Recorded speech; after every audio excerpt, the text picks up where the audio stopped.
Welcome to another episode of the 15-Minute a Day Cure. Today's topic, if you want to achieve your goals, just do these two things. So we're going to have 2 tips for how you can successfully achieve your goals starting today. Hi, I'm Margot Satin of BeGoodToYourselfByMargot.com and welcome to my channel. Here, I teach you simple strategies to improve your quality of life. If you're new here, wonderful to have you. I release videos every Wednesday at 5 p.m. So let's jump into today's lesson. So if you want to achieve your goals, right? What are your goals? We all have goals. We all have things that we want to achieve. We want to exercise. We want to eat better. We want to live better. We want to, be happier. We want to manage our mental health, our chronic health illnesses. We want to have better time management. We want to, live stress-free lives. Not really possible. We want to decrease our anxiety. We want to publish a book. We want to quit our jobs. We want to apply for that job that we really, really want that'll make us happy, right? We want to become an entrepreneur. We all have goals. Yet most of us are oftentimes not achieving them. Most of us talk about our goals. We talk about how we want to lose weight. We talk about how we want to have enough money to take that vacation. We talk about how we want to be happier in our marriages. We talk about how we want to be better parents. We talk about deserving more. We complain about how terrible our life is, right? We complain about how horrible we feel. We all have goals. We all know what changes need to be made. We might not necessarily know all the steps we have to take to achieve those goals and make those changes. But for the most part, we know what we have to do. We know what we have to do to be happier, to be healthier. We all know what to do to enjoy life. But yeah, most of us are not doing it. Most of us are not achieving our goals, right? Most of us view these things as outside of our control. Well, things are not outside of our control, right? Reflect on a goal that you've been talking about for the last year, for the last 2 years. There are other people that are achieving those goals in probably similar circumstances to you. They're doing it and you're not. Why? Right? Talking about achieving a goal is not going to magically make it manifest, right? Putting it up on a vision board. And while I too have a vision boards are great, but you have to take action. If you're not taking action, then it's just one of those things that's like a mystical creature, right? When are you going to achieve those things? When are you going to be a better version of yourself? When does that start? Or are you going to invest all of this time and all of this energy into talking about it, into blaming things allegedly outside of your control of you achieving your goals? So 2 tips that you should start doing now and start working on now in order to achieve those goals, because every single one of you can achieve whatever you desire. But number 1, it takes self-discipline. Achieving goals, not easy. Changing your life around, not easy. Changing your routines, not easy, but not impossible. Not impossible. Completely doable, but it takes self-discipline and self-control from you. We all, it's easier to sort of go about our business and, not eat well and not exercise, even though you have to, right? Maybe you have diabetes. Maybe you have I have high cholesterol, for example. Do I want to, eat less mayonnaise? I have a fixation for mayo. Do I want to eliminate half and half from my coffee? Do I want to eat less cheese? Do I want to, eat less eggs? No, I don't. But I want to live a healthy, happy life. So I have to. So throughout the day, you might, reach for a cookie because you want it, right? But it takes a lot of self-discipline for you to put it down. It takes a lot of self-discipline for you to exercise. It takes a lot of self-discipline for you to work on personal development. It takes a lot of self-discipline for you to achieve what you want to achieve. It doesn't feel good, right? We've built routines around these toxic habits of overindulging and, thinking, oh, this won't happen to me, right? But it might. A lot of us don't go see our doctors because we have a fear that we're going to get some kind of diagnosis and have to overhaul our life, but that's reality. And the longer you procrastinate, it's very possible the worse that you're going to feel. Maybe that you have no work-life balance. You work all the time. You're stressed all the time. Your anxiety's through the roof. You're not sleeping and you can't disconnect. This is killing both your mental and your physical health, but you keep doing it. It's hard to do, but it's even harder to have self-discipline, to put good habits in place, because we've spent so many years building toxic habits, and it requires self-discipline. If you master self-discipline, you'll be successful, right? It creates, self-discipline creates long-term success. So before you get that second plate of food, or before you decide that you're too tired to exercise, or before you decide you're not going to read that book to improve your self-esteem, ask yourself this question. If you don't do this, if you don't work on that goal, if you don't start making that change, what will your life look like 5 years from now? And my guess is it's not going to be better. And most likely it will be worse. Now, let me ask you another question.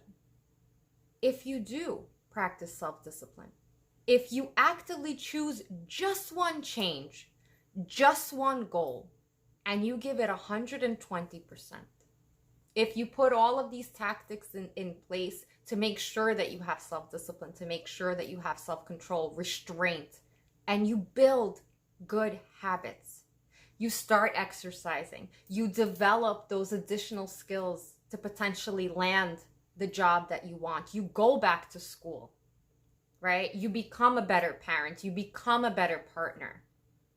Now, if you take active steps into making a change, right? What will your life look like 5 years from now if you do that? Better, right? So it starts today. Self-discipline starts today. And self-discipline is uncomfortable. But the good news is that we do something long enough and we build something called routines, right? When something becomes habitual, it's easy. You're no longer paying attention to it.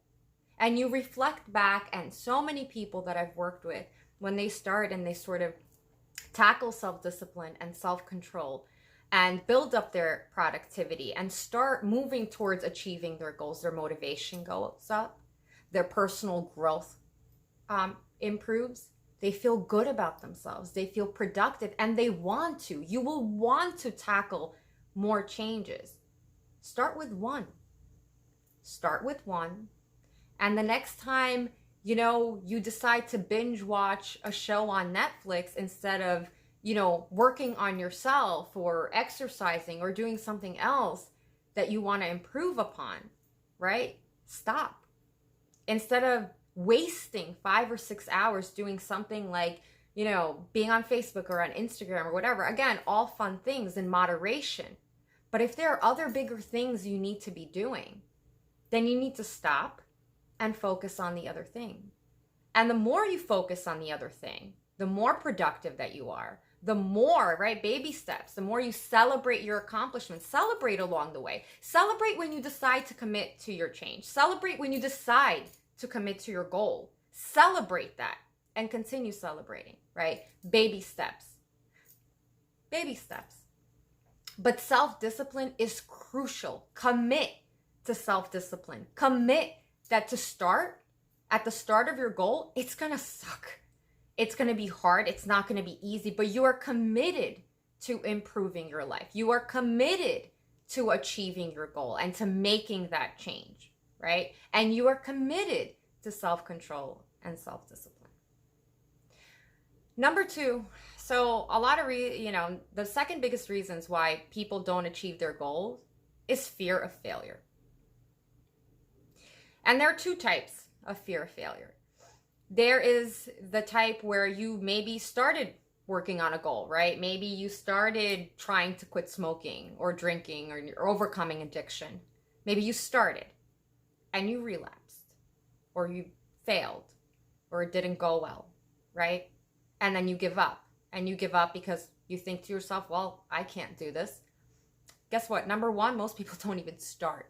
So I admire you for starting. I admire you for having self-discipline to try, right? But then you fail once or you relapse once and you give up. Because what's the point? If I failed once, I'll fail twice, 3 times, 4 times. The amount of times I fail all the time. All the time. I start something new. I start a new project, I start a new venture. I learn a new skill. I mess up as a parent, right? I mean, I fail all the time. But failure is not a bad thing, right? And just because you fail once doesn't mean that you'll fail a second time or a third. And sometimes it does. And sometimes you are successful on try number 10. The failure is in fearing failure, right? It's in getting discouraged. For those folks who have tried to do something, who have tried to achieve a goal, who have tried to make a change and weren't successful, failure is merely telling you that you need to tweak your process. You need to do it a little bit differently, right? Failure, that moment of failure, it's teaching you something. Listen to it. Adjust how you're trying to achieve your goal and keep moving. The second type of fear of failure are the folks who've never tried. It's the mentality that, what's the point? I mean, there's absolutely no way I'm going to be able to achieve this, right? There's no way I'm going to be able to learn this skill. There's no way I'm going to attract this particular partner. There's no way I'm going to be able to lose weight. There's no way I'm going to be able to take my medication, go see a doctor, manage all of my appointments, manage a house. There's just no way. What's the point of trying? That's a whole bunch of crap. We've all been in very horrible situations. We all have negative things that happen to us on a daily basis, but we all can be successful. You just got to start. You just have to try, right? And fearing failure before you even begin is debilitating.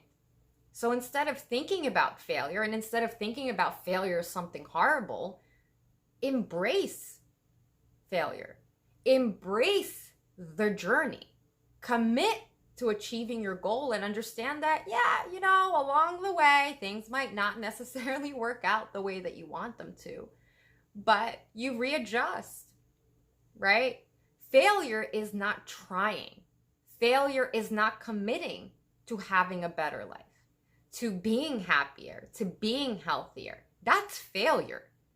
Failure is about talking about your goals, talking about writing that book, talking about getting that job, talking about, getting a promotion. Talking gets you nowhere, right? Action, doing things, embracing, not fearing failure, understanding that self-discipline is difficult, understanding that the journey is going to be hard, right? The greatest goals, our greatest accomplishments, our biggest changes are going to be hard. They just will. So anyone who's preaching to you that making life changes is easy, it's really not. There are things that you can do to make it an easier journey, but it's not. You're going to have to make sacrifices. You're going to, maybe sleep less. You're going to maybe have less time to go out. You're maybe going to have to work harder. Right? You're maybe going to have to overcome feeling uncomfortable. Sometimes you're going to be dragging your feet. Like if you have to exercise and you don't want to, you're like, oh my God, it's going to be hard, but it's hard in the beginning. The longer you do it, the more habits you built around it, the easier it becomes. And lo and behold, 6 months, a year, 2 years later, however long it might take you to achieve that goal and make that change, you reflect back and you're like, oh my God, I did it. I did it. I was successful at this. And if I can succeed in this, I can succeed in the second goal, in the third, and the fourth, right? Don't fear failure. Don't not make a change because you're afraid, right? That you might fail. You probably will. You will probably fail. It will happen. Not a bad thing. Change your outlook on how you view failure and learn from it. Listen to what it's telling you. You got to fail a couple of times to get it right, right? I mean, I've been divorced twice, you know what I mean? And yet I don't give up on the concept of marriage, right? Don't blame past experiences. Don't blame past failures and expect future ones to somehow affect you or somehow prevent you from achieving your goal. It's a horrible mindset to have, and you'll constantly remain in the same place. And if you're watching this video, you probably want to make changes. You want to achieve your goals, right? You were meant for greatness. So start today. Think about how much better your life will be if you start making that change. Okay? So work on your self-discipline, change the way you view failure, and start, right? The you a year from now will thank you for starting today. So thank you so much for watching. That is my video on if you want to achieve your goals, do these two things. I hope you enjoyed it. And always remember to be good to yourselves.